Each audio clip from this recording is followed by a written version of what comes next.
ভারতীয় কিছু সামাজিক মাধ্যম কন্টেন্ট ক্রিয়েটর তারা অবিরতভাবে সাম্প্রতিক সময়ে শেখ হাসিনার বিরুদ্ধে বিষোদ্গার শুরু করেছেন।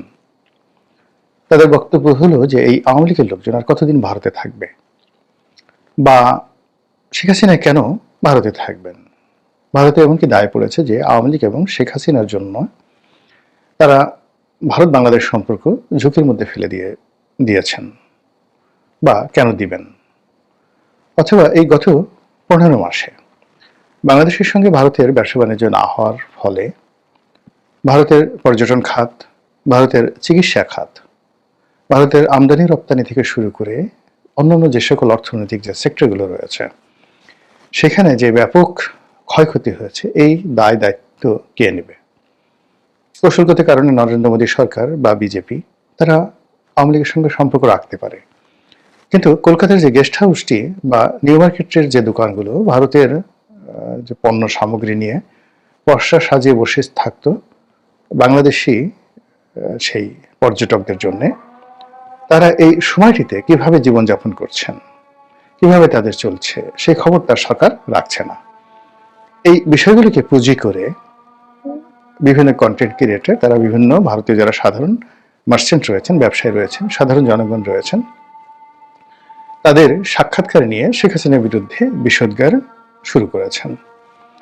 আপনারা জানেন যে ভারত একটা বড় দেশ এবং সেখানে অসংখ্য পথ এবং মতের মানুষ রয়েছে, এবং বাংলাদেশের তুলনায় সেখানে যে গণমাধ্যমের স্বাধীনতা, মানুষের কথা বলার স্বাধীনতা, মত প্রকাশের স্বাধীনতা অনেক অনেক বেশি।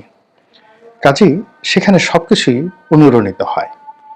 শেখ হাসিনার পক্ষে যেভাবে ভারতের একেবারে প্রথম শ্রেণীর পত্রিকাগুলো, দ্য হিন্দু, হিন্দুস্তান টাইমস, আনন্দবাজার পত্রিকা, ইন্ডিয়ান এক্সপ্রেস, এই ধরনের বড় বড় পত্রিকাগুলো, কিংবা এনডিটিভির মতো আন্তর্জাতিক মিডিয়া যেখানে ভারত রয়েছে, বিবিসি ইন্ডিয়া, এরপর এদের যে সকল বন্ধু মিডিয়া রয়েছে পশ্চিমা দুনিয়াতে, যেমন Washington post, the guardian, London Times, Sunday Times, তারপরে নিউ ইয়র্ক টাইমস, তারপর ইন্টারন্যাশনাল টাইম ম্যাগাজিন থেকে শুরু করে আরো বড় বড় পত্রিকা, তারা মূলত এই ভারতীয় সাংবাদিকদের, যাকে বলা হয়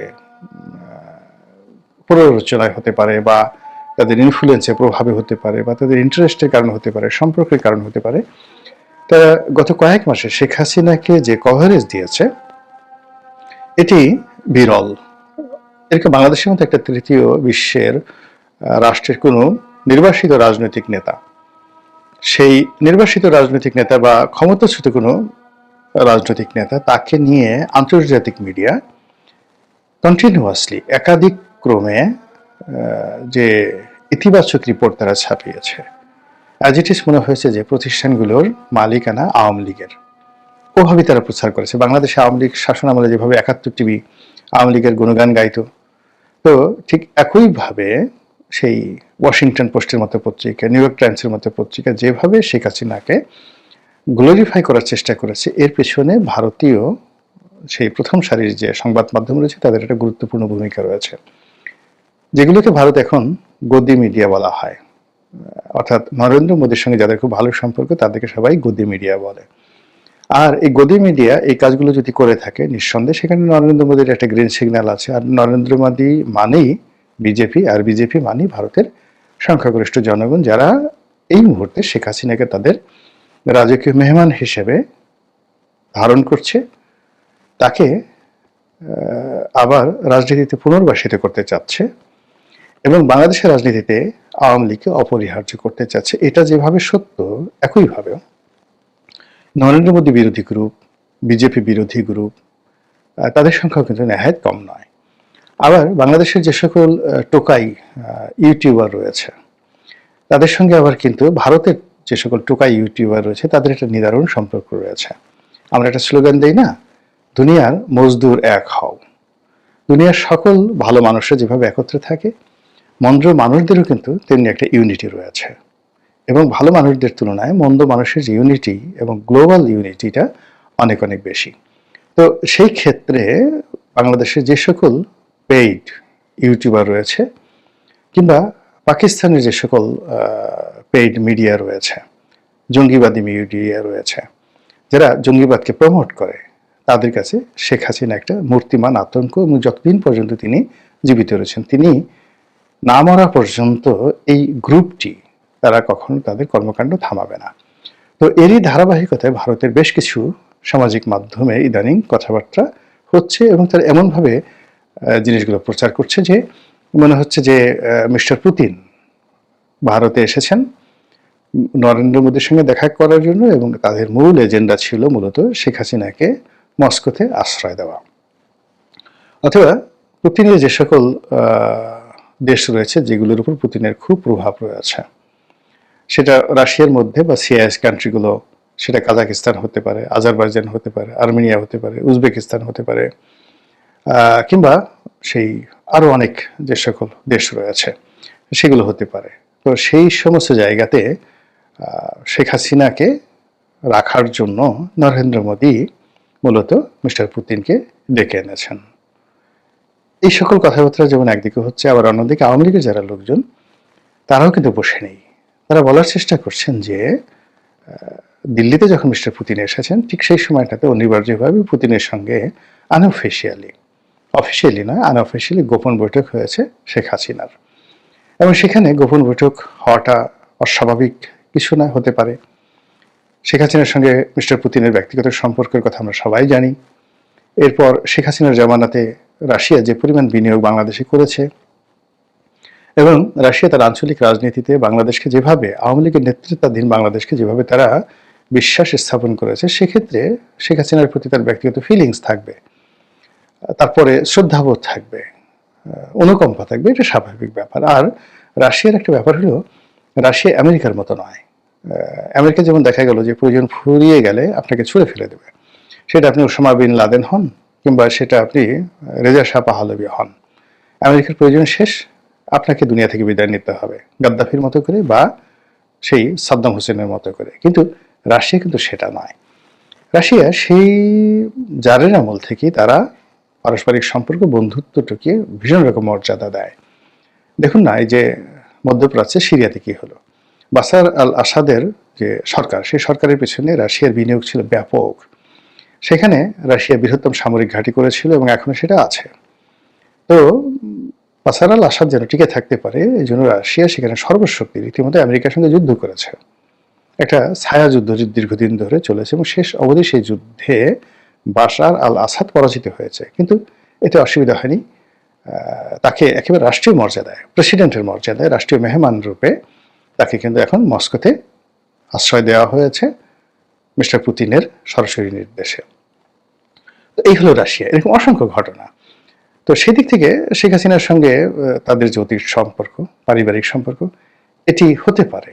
কিন্তু যে বক্তব্যটি ভারতীয় মিডিয়া উল্টোভাবে প্রচার করছে সেটা হলো শেখ হাসিনাকে মূলত রাশিয়াতে নির্বাসনে পাঠানো হবে। একটা সময় রাশিয়াতে যারা ভিন্ন মতের মানুষ ছিল তাদেরকে সাইবেরিয়াতে নির্বাসনে পাঠানো হতো, এবং আপনারা জানেন যে রাশিয়ার যে লাল বিপ্লব, রুশ বিপ্লব, বা রাশিয়ার যে লাল বাহিনী, যে রেড আর্মি, এই রেড আর্মিটা সোভিয়েত ইউনিয়নের যে সেনাবাহিনী, পুরো সময়টা সেই সেনাবাহিনীর নাম ছিল রেড আর্মি, বিপ্লবী রেড আর্মি। তো এই রেড আর্মি যিনি গঠন করেছিলেন তার নাম হলো ট্রটস্কি, বিখ্যাত লেখক ট্রটস্কি। তো একটা সময় দেখা গেল স্ট্যালিনের সাথে ট্রটস্কি যখন মতদ্বৈধতা শুরু হলো, তখন সেই ট্রটস্কিকে তাকে সাইবেরিয়াতে নির্বাসনে পাঠানো হলো। তো সেক্ষেত্রে শেখ হাসিনাকে রাশিয়াতে পাঠানো হবে মানে মস্কোতে বাশার আল আসাদের মতো করে নয়, তাকে পাঠানো হবে ঠিক নির্বাসনে, ভীষণ রকম তাকে কষ্ট দেওয়ার জন্য, তাকে জীবনকে তছনছ করে দেওয়ার জন্য, এবং পৃথিবীতে যেন শেখ হাসিনার নাম বরফের মধ্যে চাপা পড়ে যায় সেরকম একটি ব্যবস্থা করার জন্য তাকে রাশিয়া পাঠানো হবে। এবং এই ধরনের বক্তব্য প্রচার করা হচ্ছে ভারতের কিছু কিছু সামাজিক মাধ্যমে। এখন আমাদের এই যে সামাজিক মাধ্যমগুলো, এটা তো সারা দুনিয়া সবার জন্য উন্মুক্ত। আমরা বাংলাদেশে কন্টেন্ট তৈরি করি, সারা দুনিয়ার মানুষ দেখে। আমি অবাক হয়ে দেখলাম যে আমার এই কন্টেন্টগুলো মানে ইসরায়েলে বেশিরভাগ মানে দেখে, মানে আমার যে রেভিনিউগুলো আসে তার একটা বিরাট অংশ ইসরায়েল থেকে আসে। ইট মিনস এই যে আমার যে ভিডিওগুলো ইসরায়েলের সাধারণ মানুষ তো বোঝে না, তারা বাংলাদেশ নিয়ে চিনেও না, কিন্তু ইসরায়েলের যে গোয়েন্দা সংস্থা তারা প্রতিনিয়ত বাংলাদেশের এই যারা কন্টেন্ট তৈরি করে এবং তারা যাদেরকে গুরুত্বপূর্ণ মনে করে তাদের সেই কন্টেন্টগুলো তারা প্রতিনিয়ত দেখে। তো সেই অর্থে বাংলাদেশে যারা গুরুত্বপূর্ণ প্রতিষ্ঠান রয়েছেন তারাও কিন্তু ভারতীয় কন্টেন্টগুলো ওইভাবে দেখেন এবং এই জিনিসগুলো প্রমোট করা হয়। তো বাংলাদেশ সরকারের এজেন্ডা কি আমি জানি না, তবে নিঃসন্দেহে যারা ক্ষমতায় থাকতে চান, যারা ক্ষমতা আসতে চান, তাদের জন্য শেখ হাসিনা একটা তুরুপের তাস। শেখ হাসিনার ভয় দেখিয়ে যত সহজে এই যে রাজনীতির ভবনদী এটা পার হওয়া সম্ভব, এই মুহূর্তে অন্য কোনো ট্রাম্প কার্ড বা তুরুপের তাস রাজনৈতিক দল বা সরকারের হাতে নেই। তো সেক্ষেত্রে শেখ হাসিনাকে নিয়ে নেতিবাচক আলোচনা, তাকে ভয় দেখানোর জন্য নানা রকম আয়োজন এবং তাকে ছোট করার জন্য যা যা করার দরকার সবই করা হবে, এটি তো স্বাভাবিক, এবং সেই কাজগুলি মূলত করা হচ্ছে। কিন্তু এতে করে আলটিমেটলি শেখ হাসিনার উপকার হচ্ছে। উপকার হচ্ছে এই কারণে, মানে ইংরেজিতে একটি কথা রয়েছে যার বাংলা শব্দ হলো যে আপনার বিরুদ্ধে যাই প্রচার হোক, সেটা অপপ্রচার হোক বা এনিথিং, আলটিমেটলি ঘুরে ফিরে সেই জিনিসগুলো আপনার পক্ষে চলে আসবে। এখন কেউ হয়তো দেখা গেল যে আপনাকে নিয়ে খুব বাজে কথা বলছে, এবং সাম্প্রতিক সময় আপনি দেখেন যে অনেকগুলো আমাদের দেশের রাজনীতিতে অনেকগুলো মানুষ সম্পর্কে খুব নেতিবাচক আলাপ আলোচনা হয়েছে বা হচ্ছে সোশ্যাল মিডিয়াতে। তো যারা এগুলো করছে তারা অনেক না বুঝেই করেছে, কারো ক্যারেক্টার অ্যাসাসিনেশন করার জন্য চেষ্টা করেছে, কিন্তু এতে আসলে তাদের কোনো ক্ষতি হয় নাই, বরং যাদের বিরুদ্ধে করা হয়েছে তারা আরও রাজনীতিতে পাকাপোক্তভাবে পদ পদবি নিয়ে একেবারে বসে পড়েছে, এবং যারা তাদের ক্ষতির জন্য এই কাজগুলো করেছিল তারা উল্টো এখন কপালে হাত দিয়ে তারা কপাল চাপড়াচ্ছে যে কেন এই কাজগুলো করলাম। তো সেদিক থেকে যদি আপনি ধরেন, শেখ হাসিনা তো আপনার আমার মতো সাধারণ মানুষ নন, তিনি অনেকগুলো ভূমিকম্পের মতো যাকে বলা হয় কম্পমান বিষয় তিনি মোকাবেলা করে এসেছেন। রাজনীতির সুনামি, রাজনীতির ভূমিকম্প, রাজনীতির হত্যাকাণ্ড, রাজনীতির গ্রেনেড হামলা থেকে শুরু করে আরো অনেক কিছু, এবং সর্বশেষ এখন যেটি করলেন সেটা হলো সিংহাসন থেকে উচ্ছেদ। দুপুরের খাবার প্রস্তুত, সেই খাবারকে রেখে, উত্তপ্ত খাবারকে রেখে মুখে না দিয়ে এক কাপড়ে তিনি গণভবন থেকে চলে গিয়েছেন। এই জিনিসগুলোর পরেও তিনি কথা বলছেন, তিনি সুস্থ আছেন, তিনি স্বাভাবিক আছেন। কাজেই তার রাজনীতিতে যদি আবার পুনর্বাসন ঘটে, অভিষেক ঘটে, সেটি কার কার জন্য কিয়ামত ডেকে নিয়ে আসবে, এটা শেখ হাসিনার প্রতিপক্ষ যারা আছেন তারা হাড়ে হাড়ে টের পাচ্ছেন।